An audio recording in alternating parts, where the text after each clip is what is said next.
ஆமென். கர்த்தருடைய பரிசுத்த நாமத்துக்கு மகிமை உண்டாவதாக. யோபுவின் புஸ்தகம் 23ஆம் அதிகாரம் 14ஆம் வசனத்தை ஒருவர் வாசிக்க கேட்போமா? எனக்கு குறித்திருக்கிறதை அவர் நிறைவேற்றுவார். ஒரு அல்லேலூயா சொல்லுவா. அல்லேலூயா, அல்லேலூயா.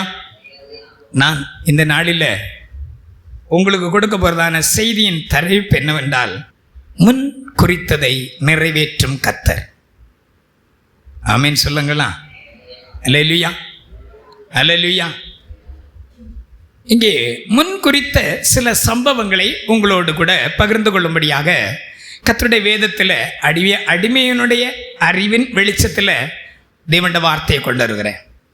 ஒன்று, குறித்திருந்த காலத்தில் குழந்தை. 2, குறித்திருந்த காலத்தில் பயணம்.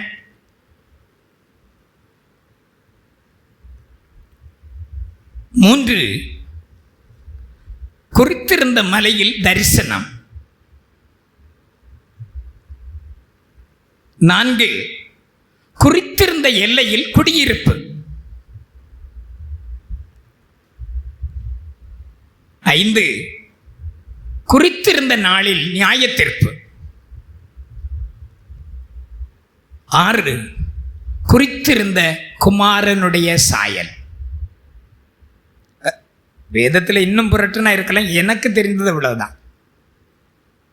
நம்முடைய தேவன் அன்றோட வார்த்தை என்ன? எனக்கு குறித்ததை அவர் நிறைவேற்றுவார். ஆமென், அல்லேலூயா. நமக்கு குறித்ததை வைத்திருக்கிறார். தேவனுடைய ஐஸ்வர்யம், ஆழம், அறிவு என்பவைகளுடைய ஆழம் பெருசாம். வாசித்து பாருங்க. ஒரு வசனத்தை வாசிப்போம். ரோமர் கழுது நிறுவனம் நினைக்கிறேன். இந்த வசனம் நான் எடுத்துட்டு வரல, டக்குன்னு நினைவுக்கு வருகிறது. ரோமர் 12 தான் நினைக்கிறேன். 11ஆம் அதிகாரம் 33ஆம் வசனம். தேவனுடைய ஐஸ்வர்யம், ஞானம், அறிவு என்பவைகளின் ஆழம் எவ்வளவா இருக்கிறது. அவருடைய நியாய தீர்ப்புகள் அளவிடப்படாதவைகள், அவருடைய வழிகள் ஆராயப்படாதவைகள். கர்த்தருடைய சிந்தையை அறிந்தவன் யார்? அவருக்கு ஆலோசனைக்காரனாய் இருந்தவன் யார்? தனக்கு பதில் கிடைக்கும்படி முந்தி ஒன்றை அவருக்கு கொடுத்தவன் யார்? சகலவும் அவராலும் அவர் மூலமாயும் அவருக்காக இருக்கிறது. அவருக்கே என்றென்றைக்கும் மகிமை உண்டாவதாக. ஆமென், ஆமென். ஒரு அல்லேலூயா சொல்லுங்க பார்க்கலாம். அல்லேலூயா. நம்முடைய தேவன் நமக்கு குறித்ததை நிறைவேற்றுவார். ஆண்டவர் நமக்கு குறித்ததை நிறைவேற்றுவார்னு சொல்லிட்டு பெட்ஷீட் எடுத்து போத்திட்டு படுத்திடக்கூடாது. படுங்க, ஸ்தோத்திரம். தூங்கக்கூடாது. பாஸ்டர் தூங்கவே விட மாட்டார் இந்த மனுஷன். இப்படி ஒரு பாஸ்டரா? அப்படி இல்லை. நமக்கு குறித்ததை அவர் நிறைவேற்ற வேண்டுமானால் நாம் என்ன செய்யணும் தெரியுமா? ராட்சாமத்தில் எழும்பி கர்த்தரை துதித்துக் கொண்டிருக்கணும். ஆமென். உங்களோட வாழ்க்கையில, உங்களோட குடும்பங்களில் சில காரியங்கள் அனுகூலமாய் வருகிறது என்றால், அனுகூலமாய் நேரிட போகிறது என்றால், அனுகூலமான சூழ்நிலைகள் உங்களுக்கு ஏற்படுகிறது என்றால், இன்றைக்கு அல்ல, இதற்கு யாரோ என்றைக்கோ எப்பொழுதோ ஜெபித்திருக்கிறாங்க. ஆமென், அல்லேலூயா. சில தடைகளா இருக்கும் சில காரியங்கள் உங்களோட வாழ்க்கையில. அது காரியங்கள் கூடி வந்திருக்குன்னு சொன்னா, இது இன்றையுடைய தீர்மானம் அல்ல, அது தேவனுடைய தீர்மானம். ஆமென். ஆனால் அந்த தேவனுடைய தீர்மானத்துக்கு நாம என்ன செய்திருக்கிறோம்? யாரோ நமக்கு ஜெபித்திருப்பாங்க, நாங்க 2 பேரும் செலவில் பேசிக்கொள்வோம். இந்த அளவு கர்த்தர் எங்களை வைத்திருக்கிறதனுடைய நோக்கம், நாங்கள் சொல்லுவதை சொல்கிறோம். எங்களுடைய ஜெபத்தை என்று நாங்கள் அதிகமாய் சொல்லாதபடிக்கு எங்களுடைய முற்பிதாக்கள் எங்களுக்காக அதிகமாக ஜெபித்திருக்கிறாங்க. என்னுடைய தகப்பனார் தன்னுடைய சந்ததிக்காக அழுதிருக்கிறதை நான் பார்த்திருக்கிறேன். என்னுடைய மாமனார், இவங்க தகப்பன், அதில் இவங்க தாய், தகப்பனாரை நான் பார்த்த விடவும் அதிகமாய் பார்த்தது இவங்களுடைய அம்மாவை. இங்கே வருவார்கள், வந்து அவங்களோட வேலை என்னன்னு கேட்டிங்கன்னா தலையில் துணியை போட்டுட்டு உட்காந்து ஸ்தோத்திரம் பண்ணிட்டே இருப்பாங்க. அப்போ இவ்வளவு ஊழிய வளர்ச்சி இல்லை, ஆனால் இவ்வளவு வளர்ந்திருக்கிற நாட்கள் அவர்களும் இல்லை. விதைக்கிறவன் ஒருவன், அறுக்கிறவன் ஒருவன். ஆனா இதற்கு யாரோ இன்றைக்கு உங்களுடைய ஏதோ சூழ்நிலைகள் உங்களுக்கு காரியம் கூடி வந்திருக்குன்னா யாரோ ஒரு நாள் யாரோ உங்களுக்காக ஜெபித்திருக்கிறாங்க, நீங்களும் ஜெபித்திருக்கிறீங்க. அதற்கு ஒரு நேரம் இருந்தது. சகலவும் அவர் நேர்த்தியாய் செய்கிறவர். ஆமென் சொல்லுமா? அதனதன் காலங்களில் அதனதன் காரியத்தை அவர் நேர்த்தியாய் செய்கிறவர். ஆமென். இன்றைக்கு கர்த்தருடைய வார்த்தை முன் குறித்ததை நிறைவேற்றுகிற கர்த்தர். கர்த்தருடைய நாமத்துக்கு ஸ்தோத்திரம். பழைய காரியம்தான் 6 எடுத்து வச்சிருக்கிறேன். ஒரு 2 சொல்லி கர்த்தருடைய சமூகத்தை விட்டு நாம் கடந்து செல்லலாம் என்று நினைக்கிறேன். வாசிங்க, ஆதியாகமம் 21ஆம் அதிகாரம் 2ஆம் வசனம். நல்ல தெரிந்த பகுதியை எடுத்திருக்கிறேன். ஆபிரகாம் முதிர் வயதாய் இருக்கையில் சாராள் கர்ப்பவதியாகி தேவன் குறித்திருந்த காலத்திலே அவனுக்கு ஒரு குமாரனை சாராள் பெற்றாள். ஒரு அல்லேலூயா சொல்லுமா? அல்லேலூயா, அல்லேலூயா. குறித்திருந்த காலம். இந்த குமாரனை குறித்திருந்த காலத்தில் சாராள் ஆபிரகாமுக்கு பெற்றெடுக்கும்படியாக எத்தனையோ காலங்கள் ஆபிரகாம் கர்த்தருடைய சமூகத்தில் காத்திருந்தான். எத்தனை வயதாக இருக்கும்போது ஆபிரகாமை கர்த்தர் அழைச்சார்? 75 வயதாக இருக்கும்போது கர்த்தர் அவனை அழைத்தார். 75 வயது ஆபிரகாம் இருக்கும்போது ஆபிரகாமை கர்த்தர் அழைச்சார். நான் காண்பிக்கிற தேசத்துக்கு போ. குறித்த காலத்தில் குழந்தை மட்டுமல்ல, ஆசீர்வாதத்தை பெற்றுக்கொள்ள வேண்டுமானால் தேவனுடைய சத்தத்துக்கு, தேவனுடைய வார்த்தைக்கு நாம் கீழ்ப்படித்துக் கொண்டே இருக்கணும், நிறைவேறுகிற வரையிலும். அல்லேலூயா சொல்லுங்களா? அல்லேலூயா. எப்ப வரையிலும்? நிறைவேறுகிற வரையிலும் நாம் காத்திருக்கணும். பூமியில் உள்ள சகல மனிதரிலும் தேவன் நம்மை மேன்மையாக வைப்பேன் என்று வாக்கு பண்ணி இருக்கிறார். ஆனா அதுக்கு முன்ன என்ன சொன்னார் தெரியுமா? 28ஆம் அதிகாரம் வாசிங்க. உபாகமம் 28 1ஆம் வசனம். இன்று நான் உனக்கு விதிக்கிற உன் தேவனாகிய கர்த்தருடைய கட்டளைகளின்படியெல்லாம் நீ செய்ய கவனமாய் இருக்கும்படிக்கு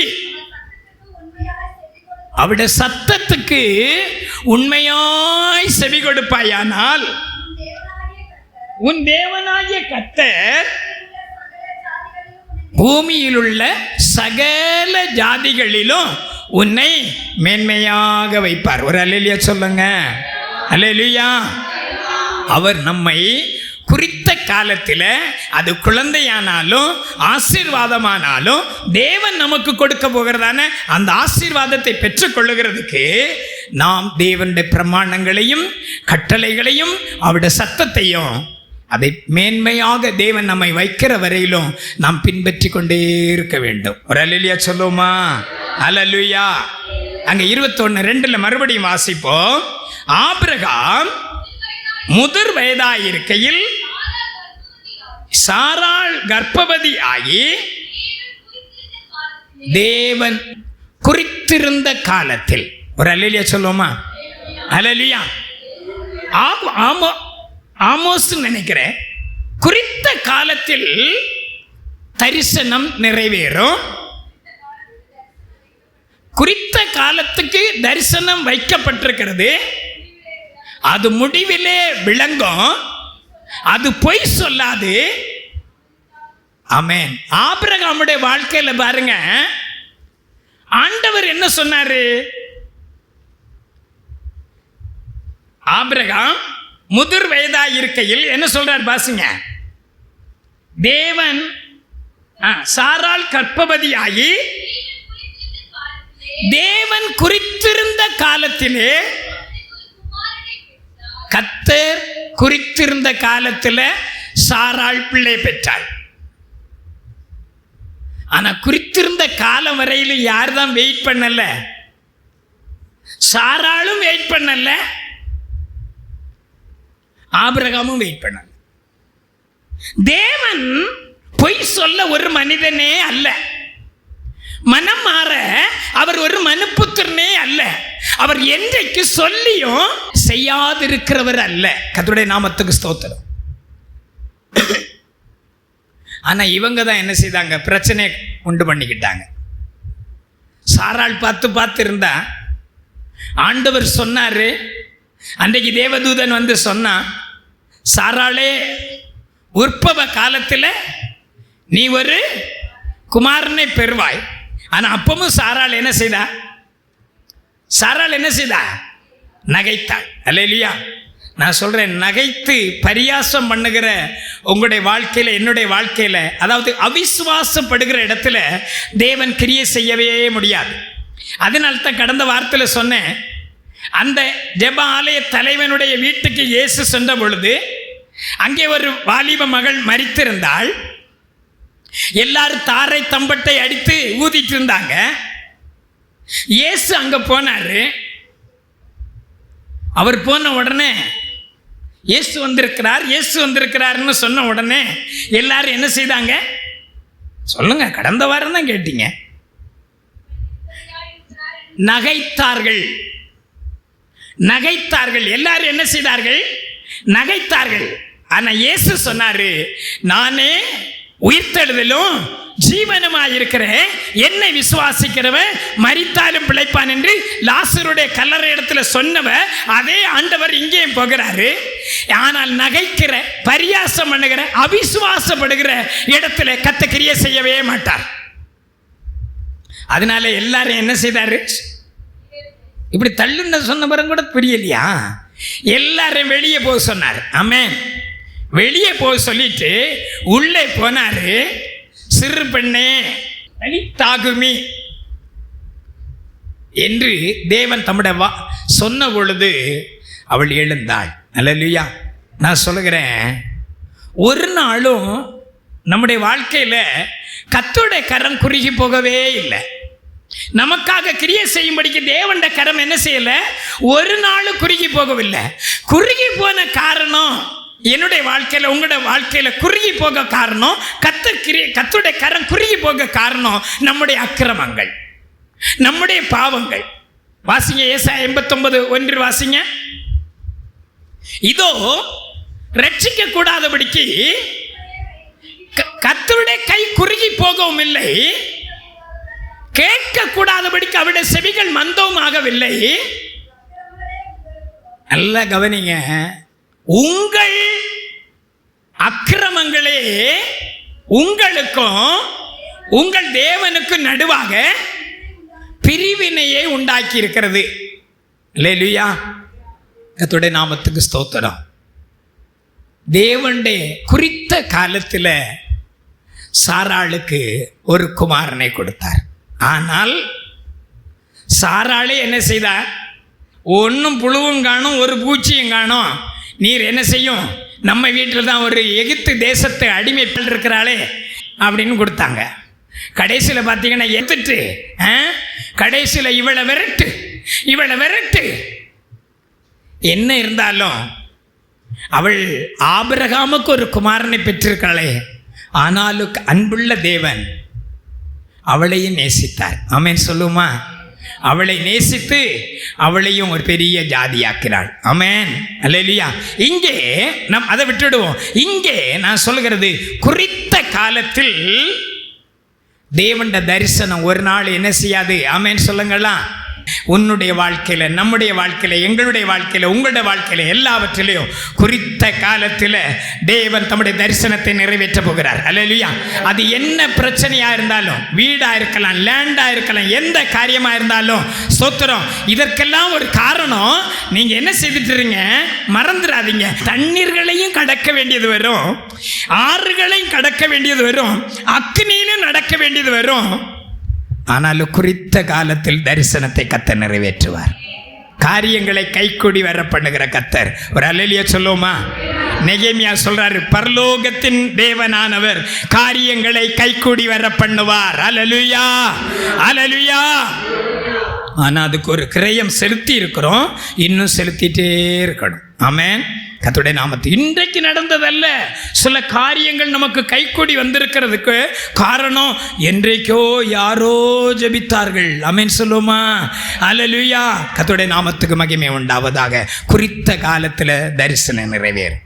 இங்கே குறித்திருந்த காலத்தில் சாராள் என்ன பெற்றுட்டா? வயசை பார்க்காதீங்க, கர்த்தர் சொன்னபடி என்ன பெற்றுட்டா? குழந்தை பெற்ற. ரெண்டாவது சரி, 22:3 வாசிங்க. ஆபிரகாம் அதிகாலையில் எழுந்து தன் கழுதையின் மேல் சேணம் கட்டி தன் வேலைக்காரர் 2 பேரையும் தன் குமாரன் ஈசாக்கையும் கூட்டிக் கொண்டு தகனபலிக்கு கட்டைகளையும் பிளந்து கொண்டு தேவன் குறித்த இடத்துக்கு புறப்பட்டு போனான். ஆமென் சொல்லுமா?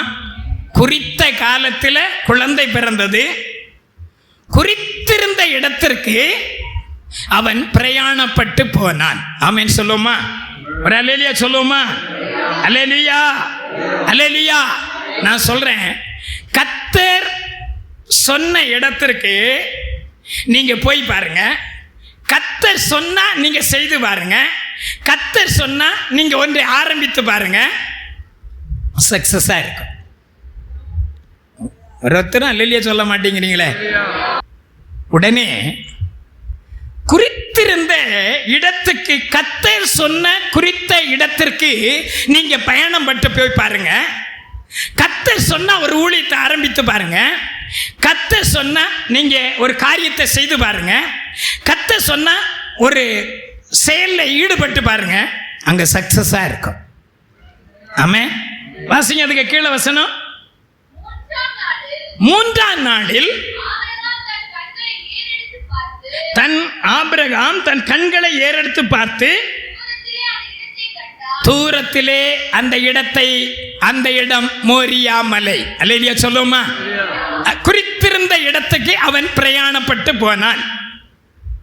குறித்திருந்த இடத்துக்கு அவன் பிரயாணப்பட்டு போன பொழுது அங்கே கர்த்தர் இப்ப சொல்றாரு, வித்தியாசமா இருந்துச்சு. சூழ்நிலைகள் வித்தியாசமா இருக்கலாம், கால சூழ்நிலைகள் வித்தியாசமா இருக்கலாம். ஆனால் கீழ்ப்படிந்த பொழுது, ஆமென், கீழ்ப்படிந்து பாருங்களேன், கீழ்ப்படிந்து பாருங்க. கர்த்தர் சொன்ன இடத்துக்கு கீழ்ப்படிந்து பாருங்களா. கர்த்தர் சொன்ன வேலையை நீங்க ஆரம்பித்து பாருங்களேன். கர்த்தர் சொன்னா செய்து பாருங்களா, எல்லாமும் சக்சஸா இருக்கும். ஆமென். அங்க பாருங்க என்ன நடந்துச்சு பாருங்க. ஆபிரகாம் தன் வேலைக்காரரை நோக்கி, நீங்கள் கழுதையை நிறுத்தி, 4ஆம் வசனம், இங்கே காத்திருங்கள். ஆமென். வார்த்தை பாருங்க, நானும் பிள்ளையாண்டானோ அவிட மட்டும் போய் தொழுது கொண்டு. என்ன பாருங்க விசுவாசம். கர்த்தர் அங்கேயே சொல்லிட்டார், வீட்டிலே சொல்லிட்டார், உன் குமாரனாகிய ஈசாக்கை எனக்காக நீ என்ன செய்யணும்? கொல்லணும். உன் பிள்ளைய எத்தனை வருஷமா இருந்து காத்திருந்த பிள்ளைய கொடுத்திருந்த இடத்துக்கு போனான். ஸ்தோத்திரம். போய் ஆண்டவருடைய வார்த்தைக்கு கீழ்ப்படிந்து அவன் போனான். அல்லேலூயா. பாருங்க என்ன நடந்துச்சு பாருங்க. உன் சொந்த குமாரனை எனக்காக பலி செலுத்துன்னு வீட்டிலே சொல்லிட்டார், கொல்லுன்றார். ஆனா இவன் சொல்றான் பாருங்க, தன்னுடைய வேலைக்காரரை பார்த்து, நானும் பிள்ளையாண்டானோ அவிடம் விட்டு போய் கர்த்தரை தொழுது கொண்டு, ஒரு அல்லேலூயா சொல்லுங்க. அல்லேலூயா. கர்த்தரை தொழுது கொள்ளுகிற தேவனுடைய பிள்ளையை நீ ஒரு நாள் நஷ்டம் அடைவதே இல்லை. ஆமென். அல்லேலூயா. தாவீது சொல்றான், கர்த்தரை எனக்கு முன்பாக வைத்திருக்கிறபடினால் நான் என்ன செய்யப்படுவதில்லை, அசைக்கப்படுவதில்லை. அல்லேலூயா. நம்ம எல்லா காரியத்துக்கும் கர்த்தரை பின்னாடி வச்சிருவோம். நிறைய பேர் நாங்கள் விசிட்டிங் போனால் ரொம்ப கஷ்டமாக இருக்கு. அம்மா அப்படி கஷ்டம், அத்தா இப்படி கஷ்டம். ஆண்டவர் சொல்கிறாரு, உன் கஷ்டத்தை வீட்டில் சொல்லுகிறது இல்லை, சொல்ல வேண்டிய இடத்துல வந்து பெயர் சபாவில் வந்து, ஆமென் சொல்லுங்களா, பெயர் சபாவில் வந்து அவன் கர்த்தரை தொழுது கொண்டான். ஒரு அல்லேலூயா சொல்லுங்களா. அல்லேலூயா. ஆபிரகாம் பெயர் சபாவுக்கு போய் கர்த்தரை தொழுது கொண்டான். ஆமென். அல்லேலூயா. அங்கே கர்த்தரை தொழுது கொண்டான். ஆமென். நீங்க கர்த்தரை தொழுது கொள்ளுகிற இடத்துக்கு நீங்க வராம பிரச்சனை வீட்டில் சொல்லிட்டு இருந்தாலும் பாஸ்டர்கிட்ட சொன்னாலும் ஒன்றும் காரியம் ஆகிறது இல்லை. எங்க வரணுமோ அங்க வரணும். ஆமென். அல்லேலூயா. வர வேண்டிய இடத்துக்கு வராம இன்னைக்கு புலம்பிட்டே இருக்கிறீங்க. ஒரு நாள் உன் கட்டும் மாற போறதில்லை, உன் கஷ்டமும் மாற போறதில்லை, உன் தரித்திரமும் மாற போறது. அப்படித்தான் இருக்கும். எங்க தொழுது கொள்ளணுமோ, பைபிள்ல இருக்கு, கண்ட இடத்துல என்ன செய்யக்கூடாதான், உங்களோட சர்வாங்க தகன பலிகளை செலுத்தக்கூடாதான். நீ எங்க ஆராதிக்கிறியோ, எங்க நீ தேவ சமூகத்தில் கர்த்தரை மகிமைப்படுத்துகிறியோ அந்த இடத்துல, பைபிள்ல இருக்கு, லேவியராம் கண்ட இடத்துல நீங்கள் உங்களோட சர்வாங்க தகன பலியை செலுத்த வேண்டாம், நான் அதை ஏற்றுக்கொள்ள மாட்டேன், திட்டமாய் கர்த்தர் சொல்லி இருக்கிறார். நான் ஜெபிக்கிறேன் ஜெபிக்கிறேன் ஜெபிக்கிறேன் ஜெபிக்கிறேன். நீ எங்க ஜெபிச்சாலும் ஜெபிக்க வேண்டிய இடத்துல தான் ஜெபிக்கணும். நீ ஏன் வேற எங்க தொழுது கொள்ளக்கூடாத? பேர் சபாவில் ஏன் வந்து தொழுது கொண்டா? அங்க கர்த்தரை துதிக்கிறதுக்குன்னு தொழுது கொள்ளுகிறதுக்கு ஒரு இடத்தை அவன் வைத்திருக்கிறான். ஆமென் சொல்லுமா. அல்லேலூயா. அந்த இடத்துல நீங்க வரும்பொழுது ஆமென் சொல்லுமா. அல்லேலூயா. தேவன் காரியங்களை அனுகூலமா ஆக்கி கொடுப்பார். ஆமென் சொல்லுமா. குறித்திருந்த இடத்துக்கு அவன் பயணம் பட்டு போனான். நடந்ததை பாருங்க. என்ன நடந்தது? ஆபிரகாம்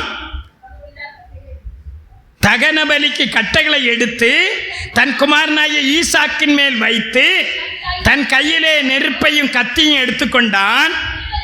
இருவரும் கூடி போனார்கள்.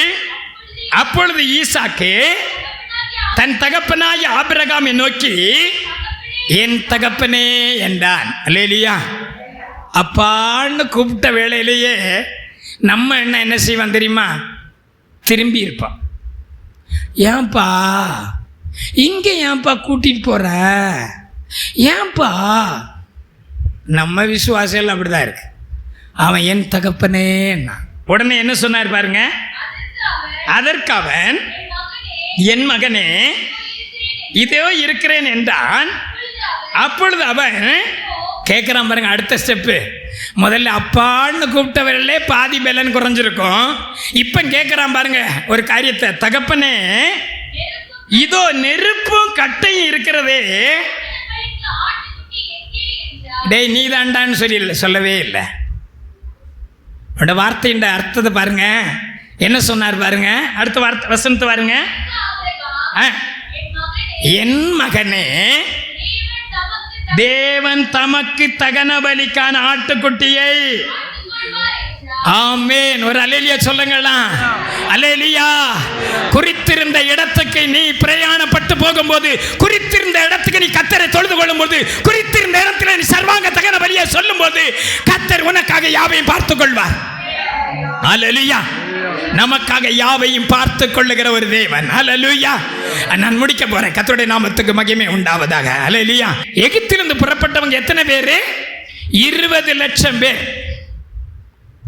ஆனா அந்த 20 லட்சம் டோட்டலா சொல்றாங்க. 20 லட்சம் பேர்ல அந்த கானானுக்குள்ள பிரவேசித்தவங்க எத்தனை பேர் தெரியுமா? 2 பேர். ஏன்? எல்லாரும் வழியில கர்த்தரை முறுமுறுத்தார்கள், கர்த்தரை விட்டு விலகினார்கள். பாருங்க, யோசித்து பாருங்க. 20 லட்சம் பேர் புறப்பட்டு போனவங்கள்ல அந்த தேசத்துக்குள்ள பிரவேசித்தவங்க எத்தனை பேர்? 2 பேர். ஆனால் வழியிலே பிறந்த வனாந்திரத்தில் பிறந்த பிள்ளைகள் எல்லாம் என்ன செய்துட்டாங்க? பைபிள்ல இருக்கு. அந்த கானானுக்குள்ள பிரவேசித்தாங்க. ஒரு அல்லேலூயா சொல்லுங்களா. அல்லேலூயா. எகிப்திலிருந்து புறப்பட்டவர்கள அந்த கானானுக்குள்ள பிரவேசித்தவர்கள் யாருன்னு கேட்டீங்கன்னா காலேபு, யோசுவா. ஆமென். உத்தமமாய் அவர்கள் பின்பற்றினார்கள். அல்லேலூயா. நாமும் கூட உத்தமமாய் கர்த்தரை பின்பற்றும் பொழுது தேவன் நமக்காக யாவையும் பார்த்து கொள்வார். அல்லேலூயா. அல்லேலூயா. நான் நீங்களும் ஒருவேளை என் வாழ்க்கையில் உங்கள் வாழ்க்கையில் ஏதாகிலும் லைஃப்பில் ஏதாவது கோட்டை விட்டுருந்தா எஸ் நாமத்தில் எல்லாவற்றையும் அகற்றி விட்டு சீர் பண்ணுவோம். தேவன் எமக்காக யாவற்றையும் குறித்த இடத்துக்கு நீங்கள் பயணம் பண்ணணும். ஆமென். எல்லா இடத்துக்கும் இல்லை, குறித்த இடத்துக்கு நம்ம பயணம் பண்ணும்போது அது காரியமாக இருக்குமானால் தேவன் அங்கே எல்லாவற்றையும் பார்த்து கொள்வார். அல்லேலூயா. நேரமாகுது, போதும். அங்கே போய் அவர்கள் பலி செலுத்த தன் மகனை கட்டி அந்த பலிபீடத்தில் வைக்கிறான். தேவன் அவனை வெட்ட விடவே இல்லை. அல்லேலூயா. அல்லேலூயா. என்ன சொன்னாரு? ஆபிரகாமே, ஆபிரகாமே. ஒரு வார்த்தை சொல்லல. ஆபிரகாமே, ஆபிரகாமே, பிள்ளையாண்டான் மேல் உன் கையை போடாதே.